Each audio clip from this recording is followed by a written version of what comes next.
You probably grew up hearing that if you're smart, you'll be fine. Get good grades, understand things quickly, be the clever one in the room, and life will somehow around you. Look at your reality. There's the brilliant worker who quietly fixes everyone's mistakes, carries whole projects on his back, then watches a politically savvy mediocrity walk away with the promotion, the raise, and the credit. There's the guy who can see patterns in markets, in games, in every system he studies, except the brutal pattern in his own relationship, where his girlfriend slowly loses respect for him because he's predictable, soft, and always negotiating from weakness. There's the friend who gives lethal, accurate advice to everyone else, who can dissect their problems like a surgeon, but when it's his life on the line, he dithers, hesitates, and lets fear and guilt make his choices for him. These people aren't failing because they're stupid. They're failing because intelligence without strategy is just decoration. The world does not reward who understands the most. It rewards who can apply understanding under pressure, shut up their emotions long enough to act, and bend situations instead of being bent by them. That's where dark laws come in. There's a reason the 48 Laws of Power reads like a manual for villains. It was written to protect rulers from being outsmarted, betrayed, or overthrown. But buried inside those ruthless stories are patterns that ethical geniuses quietly use to survive in an unfair world.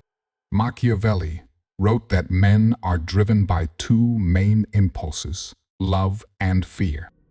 If you ignore that, you live in fantasy, while colder minds play chess with your feelings, your time, and your future.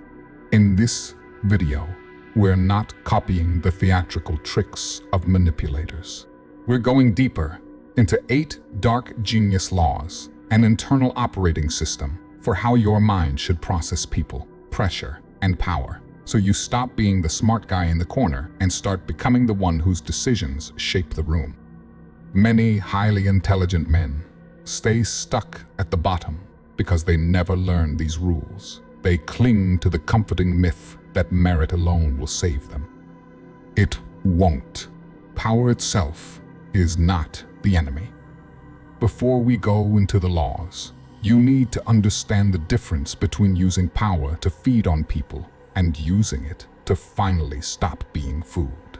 Because if you stay naive about power, smarter predators won't pity you. They'll simply smile, thank you for your trust, and eat everything you could have become in silence. Whenever you hear phrases like 8 darkest laws, Machiavelli, or 48 laws of power, your instinct is to flinch. You picture manipulation, lies, emotional games, narcissists memorizing tricks to drain people. Good. That reaction means you still have a conscience.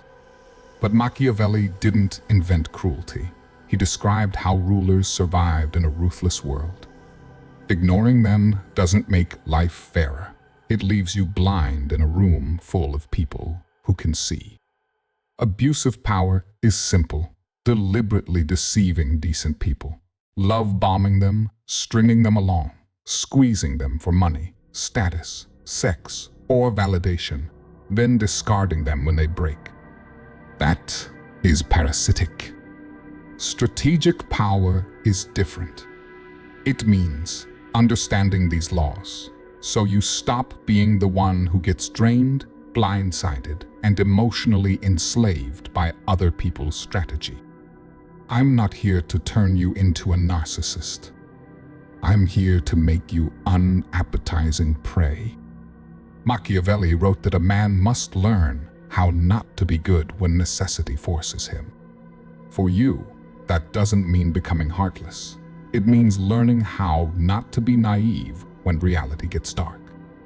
Every law you're about to hear is framed for self-defense, clearer perception, better decisions, firmer boundaries. never for tormenting innocent people who trust you. Refusing to understand power doesn't make you pure. It makes you predictable.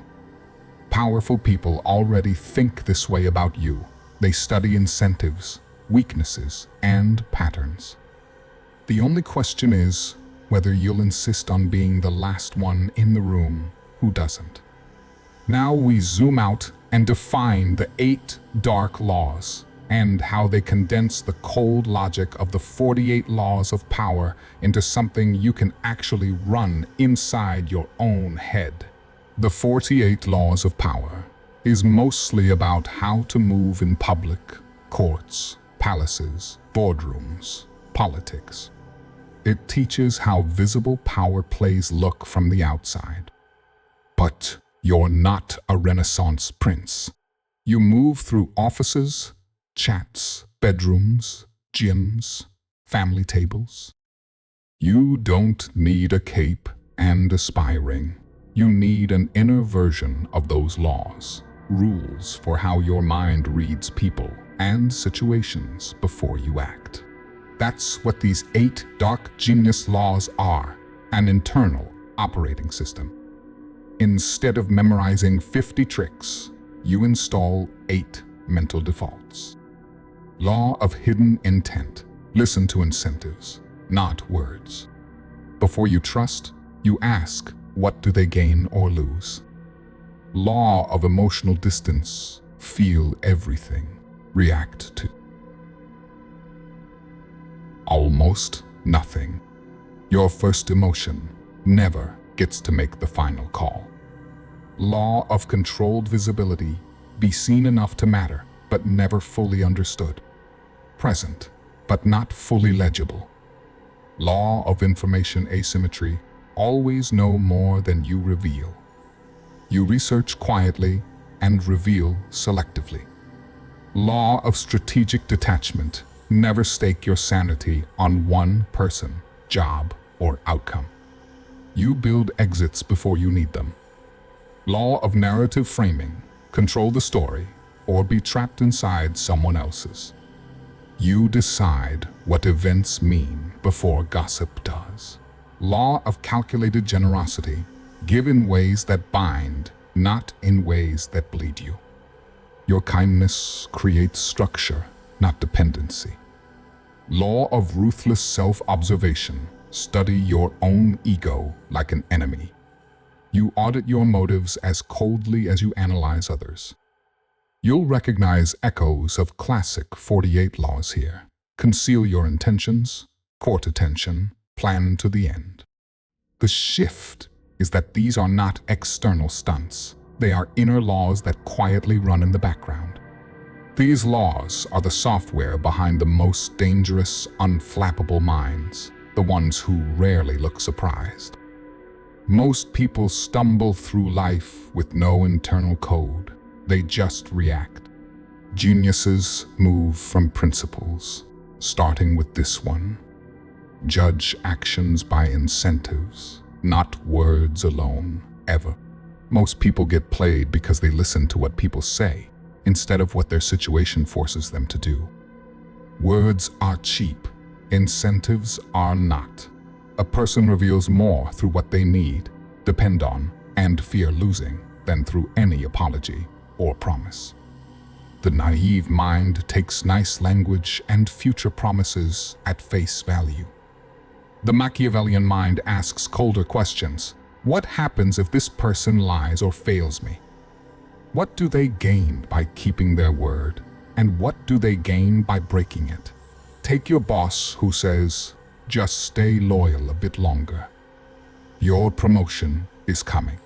On paper, it sounds respectful, but the company benefits from you staying underpaid and overperforming. Delaying your promotion saves them money and keeps you hungry. Or a partner tells you, I'll change, yet their friends, habits, and environment stay exactly the same. Nothing actually hurts them if they don't change, so why would they? Machiavelli wrote that men forget their promises when those promises clash with their interests. Most people aren't monsters. They're simply pulled by incentives stronger than their words. Your mistake is treating words as binding contracts when they're often just sedatives. Here's the practical shift before you trust. Map incentives. Quietly ask yourself, where is the money, the status, the comfort? What secret addictions or fears are on the line? What actually happens to this person if they keep their word versus if they betray it? Predict behavior from that, not from how sincere they sound in the moment. If you judge people by words, you will walk into every trap smiling. Once you start seeing incentives, confusing behavior becomes predictable and therefore controllable. But understanding intent alone isn't enough. If your emotions still explode every time someone presses a button, you'll see the game and still lose it. That's why the second law is brutal, but necessary. Emotional distance in every high-stakes moment. That you are not losing because you feel too much. You are losing because you let the first wave of feeling grab the steering wheel. Emotional distance is not about becoming a robot. It is about separating what hits your nervous system from what comes out of your mouth. The weak identity fires off instant replies, angry texts, needy follow-ups. It overshares, over-explains, and tries to fix discomfort instantly. The apex thinker does something different. The reaction happens on the inside, the pause happens on the outside. He feels the spike, but he withholds his move until it serves him. Picture a meeting where someone takes a cheap shot at you in the room. The naive version of you snaps back, defends your reputation, maybe cracks a weak joke. Everyone sees your insecurity, not your strength. The strategic version notes exactly who laughed, files the names, finishes the meeting calmly, and later chooses a time and place to reassert status, maybe by outperforming publicly, maybe by confronting privately when emotions have cooled and leverage is clear. Machiavelli warned that a ruler must appear composed even in crisis, because panic at the top infects the whole state. Your life is your state. When you look rattled, everyone around you instinctively downgrades your authority. Here is a simple rule that will change your life. For any major emotional hit, betrayal, insult, sudden opportunity, impose a 20. 4-hour delay on big responses. No walls of text, no quitting, no confessions, no ultimatums until the chemical storm has passed.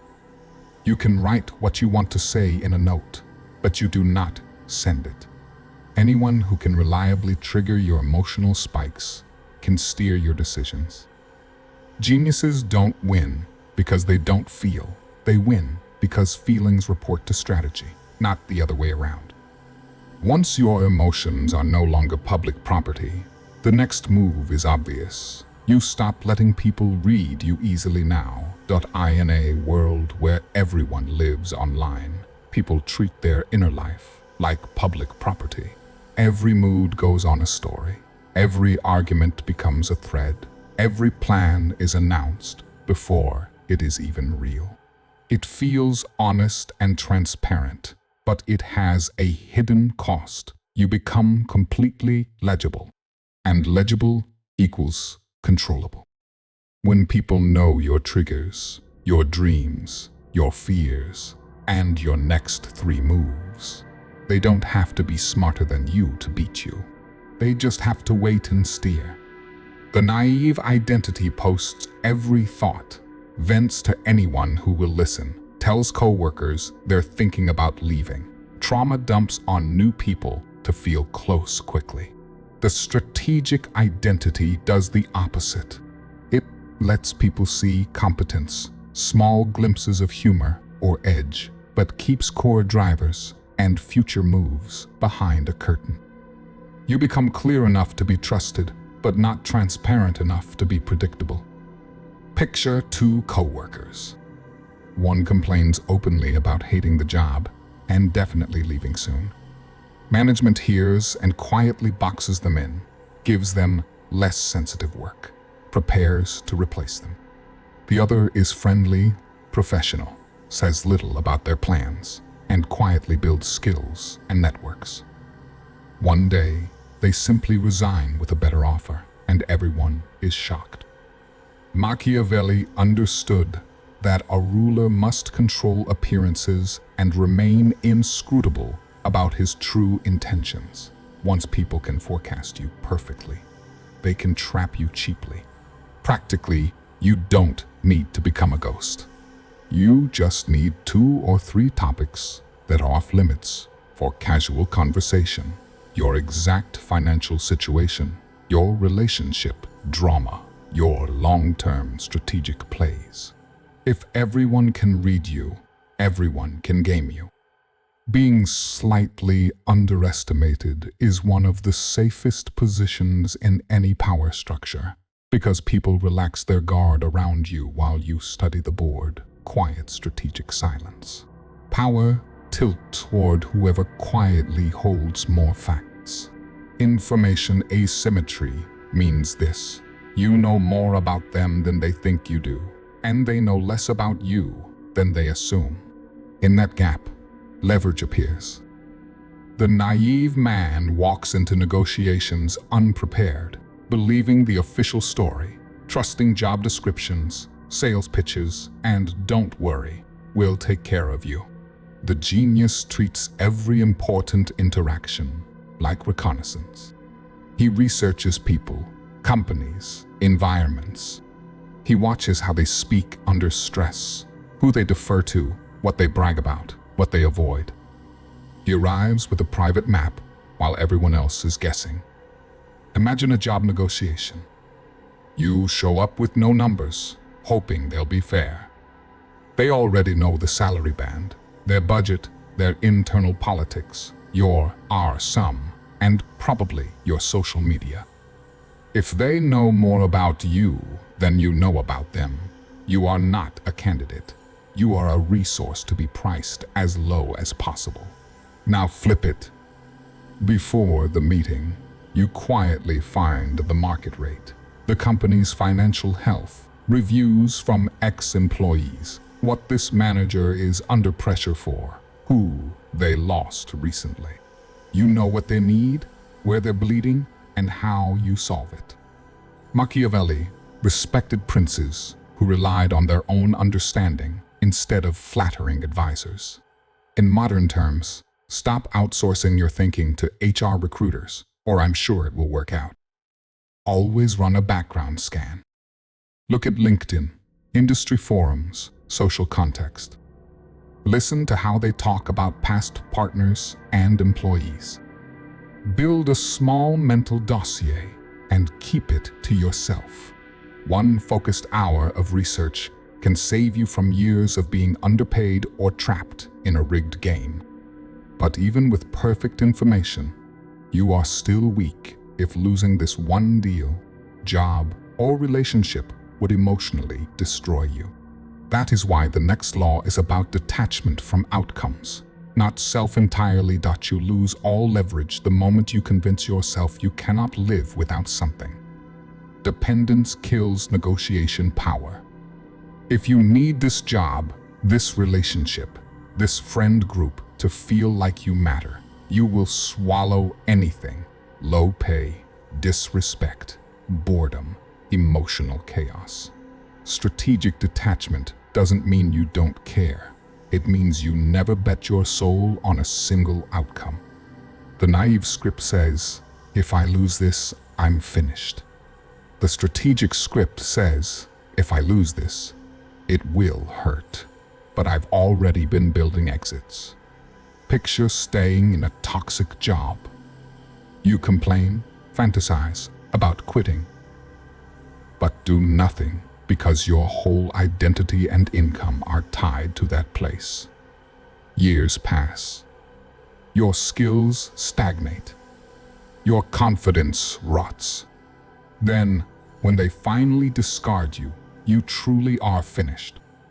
Now picture another version of you. You see the red flags and begin to prepare. Nights and weekends, you sharpen skills, earn certifications, study the market, talk to people outside your current cage. You build savings instead of numbing yourself with purchases to cope. You leave on your terms, to a better offer, and the place that once felt like your whole world shrinks to a bad memory. Machiavelli warned princes never to rely on mercenaries or external forces for survival. Their loyalty belongs to whoever pays them next.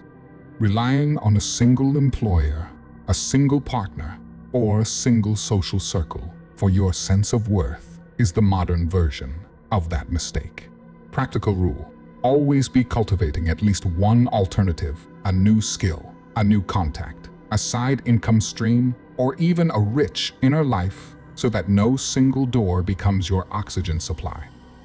If one no can destroy you, you're not in a life, you're in a cage. Real confidence is not the fantasy that they will never test you.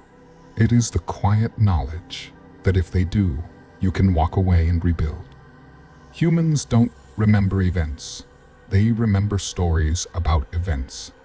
The facts are just raw footage. What sticks is the edit.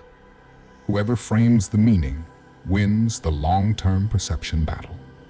Naive people cling to the idea that the truth will speak for itself. It rarely does. The truth needs a narrator. A genius understands this and states his version early, clearly, and calmly whenever the stakes are high. At work, a decision you made starts to irritate people. The naive move is to say nothing and hope results justify you. By the time gossip and half-truths spread, you're already labeled arrogant, reckless, or incompetent. The strategic move is to preempt. You pull key people aside and explain, here's what I decided, here's why, here's the risk I'm carrying, and here's what I'm watching. You've framed yourself as responsible and intentional before anyone else can turn you into a villain. Same with breakups or social fallouts. If you vanish silently, the other person's version becomes default. You were crazy, cold, obsessed, unstable. Instead, you calmly share a measured, dignified summary with the few people whose opinion actually matters. We weren't aligned on values, so I ended it. I wish them well, but I'm done.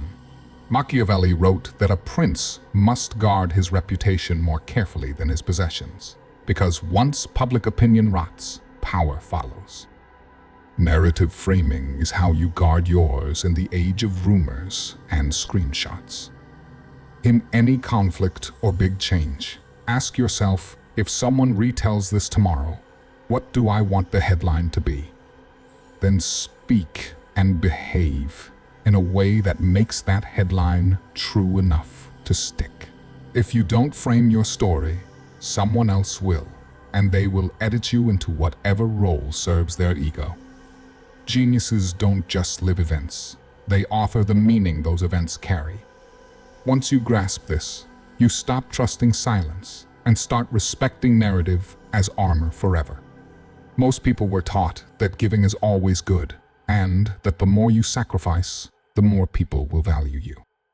Reality is uglier. Giving does create obligation, status, and loyalty, but only when it's done consciously. Random, endless giving doesn't make people grateful. It trains them to feel entitled. The naive identity gives to be liked. It picks up every tab, answers every late-night call, does every favor, and never tracks whether energy, time, or money is actually reciprocated. Then it's shocked when people vanish the moment the giving slows down. The strategic identity treats generosity as a tool, not an open tap. It asks, if I give here, what structure does this create? What expectations am I setting? At work, you don't volunteer for every thankless task. You volunteer once, for a visible, high-leverage project that puts you directly in front of decision makers. Then you attach a clear ask to it when it's delivered: a role, a raise, a public endorsement. In relationships, you stop smothering people with constant favors. Instead, you do fewer things, but things that actually matter, and you quietly watch how they respond when you stop over-delivering. Do they step up, or do they sulk? Machiavelli observed that wise rulers used favors and mercy to bind allies to them, not to become servants to everyone's needs. Your kindness should never cost you your self-respect. The goal is not to fake care or turn every gesture into a cold transaction. It's to align your giving with respect for yourself, so that your help makes people lean in, not lean on you forever. If your generosity has no strategy, it will be consumed, not appreciated. People remember how you stopped giving more than how you started. Make sure you like what that ending reveals about them and about you. Calculated generosity turns you from a drained helper into a respected ally whose presence quietly changes the room forever. Your ego is the slipperiest enemy you have. It hates being watched. The moment you turn your gaze inward, it tries to rush, defend, justify, blame. You can dissect other people's patterns ruthlessly, but the second someone holds up a mirror, you say, "That's not me," and your growth ends there. Geniuses refuse that comfort. They analyze themselves with the same cold precision they use on rivals. The naive identity assumes its motives are pure.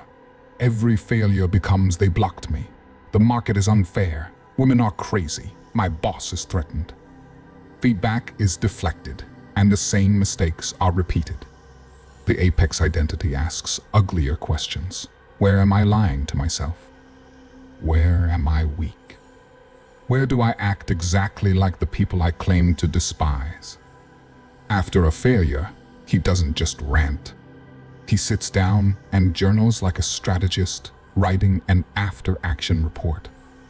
What did I feel? And when? Where did laziness, vanity, or cowardice steer that decision? What signals did I ignore because they hurt my pride? Machiavelli warned that princes who cannot recognize their own flaws lose their states to enemies who see them more clearly than they see themselves. Your state is your life direction, your relationships, your reputation. If you won't study your patterns, life will exploit them for you. A simple practice: hold a weekly war council with yourself. No phone, no noise. Review your week. Where did you break your own laws? Where did emotion overrule strategy? Where did you chase validation instead of leverage? Write it. Own it. Decide one adjustment. If you can see everyone clearly except yourself, you're still predictable, just from the inside out. Most men's downfall isn't some mastermind enemy.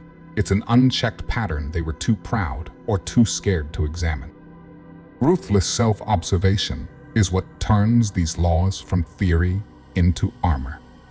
When you do this consistently, you become frighteningly hard to predict. Before these laws, you walked through life like most people do, assuming everyone basically meant well, assuming honesty and effort would eventually be rewarded. You over-explained yourself to people who weren't listening, overshared with people who hadn't earned it, over-gave to people who quietly kept taking. You took everything personally, reacted fast, trusted emotional speeches over cold patterns. You weren't weak because you were stupid. You were weak because you were unarmed. Now, picture the after. You see through words to incentives. When someone makes a promise, you ask what it cost them to keep it. You still feel anger, attraction, fear, excitement, but your strategy answers, not your panic. You keep parts of yourself off the table. You know more than you reveal. You never again bet your mental health on one person, one job, or one outcome. You shape the story instead of being rewritten by it. That's the identity you're stepping into. Strategically intelligent, emotionally untouchable, a sovereign mind, a darkly ethical strategist. Not a cartoon villain. Not a dead-eyed manipulator. Someone who respects his own life enough to play it well. Most people die as the same naive version of themselves the world trained at 16. You don't have to. Once you adopt this identity, going back to begging for fairness, over-explaining your worth, or asking permission to protect yourself will feel disgusting. But identity is just a story. For the next 7 days, you're going to prove to yourself that this isn't just an interesting video you remember and then forget. Pick one law that hit you hardest right now, maybe hidden intent, emotional distance, or strategic detachment.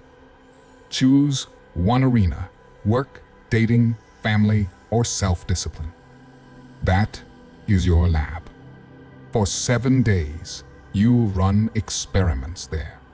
If you choose hidden intent, then before you agree to any request, you write down what the other person stands to gain or lose. You decide based on that, not flattery.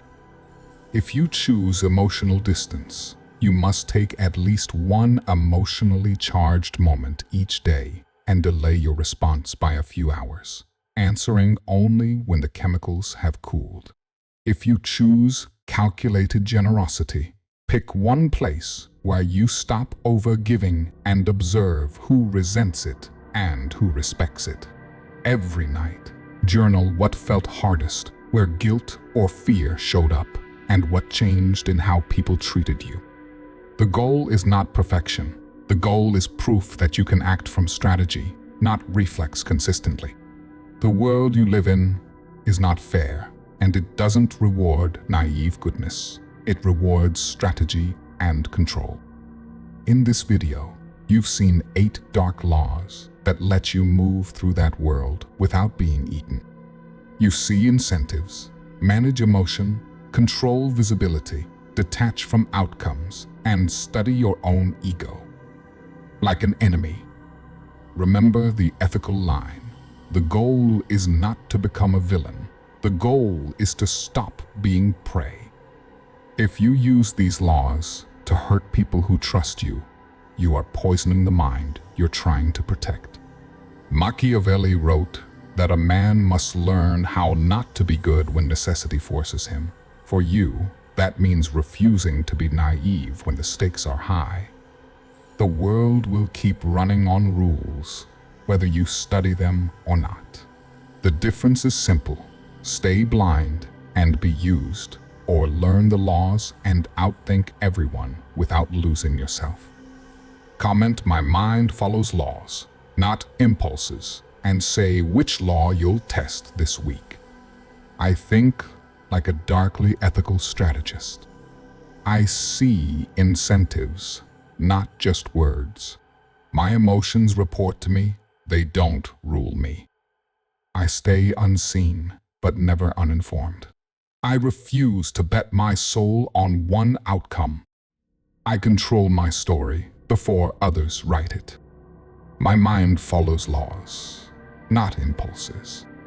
Drop this in the comments. If you're done being easy to read, I see the hidden laws now. Tell me in the comments, which one of the 8 dark laws are you going to test for the next 7 days, and in what area of your life? Comment, I see the game now. If this finally explained why being smart and good was never enough to win.